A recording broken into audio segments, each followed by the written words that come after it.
This kangaroo court that they had the night before was probably not legal. So as soon as sunrise comes up, then they reconvene to formalize these charges against Jesus and to hatch this plot to have Jesus killed. Now, what's interesting is, again, in my studies, I didn't see this until now. There were 3 crosses prepared that day, and they wanted to make sure Jesus was one of them. They wanted Jesus executed on a cross. And so they didn't want Jesus dying from the 39 lashes. They didn't want him they wanted him to die on a cross. Why? Because the book of Deuteronomy, the Torah, tells us you must not leave his body on the tree overnight. Be sure to bury him that same day, because anyone who is hung on a tree is under God's curse. So they wanted Jesus humiliated. They wanted him pierced to the cross. They wanted him hung on that tree for all the world to see, because they wanted everybody to believe that he was cursed by God. And so when they brought him to Pilate, they didn't accuse Jesus of blasphemy. What does Rome care about blasphemy? So they said, no, we want you to kill him because he claims to be the king of the Jews. The Jews didn't have a king at that point. They were under Roman rule.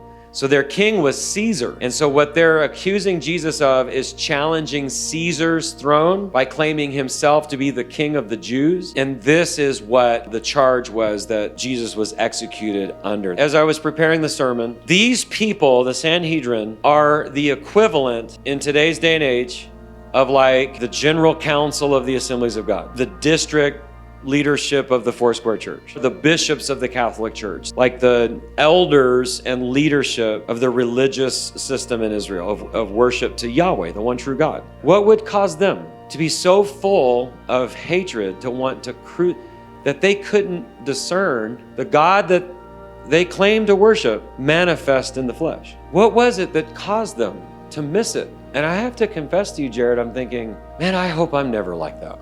Where I would be a religious leader and miss God. How does that work, Andy? How did these people had the first 5 books memorized? They had it all down.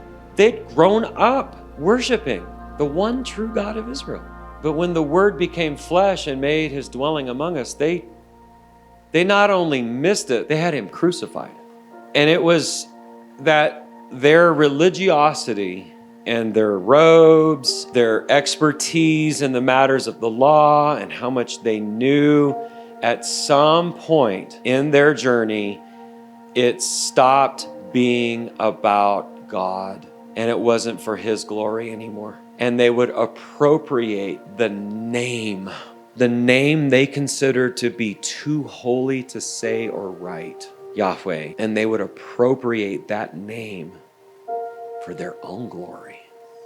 And I just got to thinking about this. Are there times in the American church when people in the name of Jesus become so full of themselves that they miss God and they hold in contempt a move of God and what he would want to do?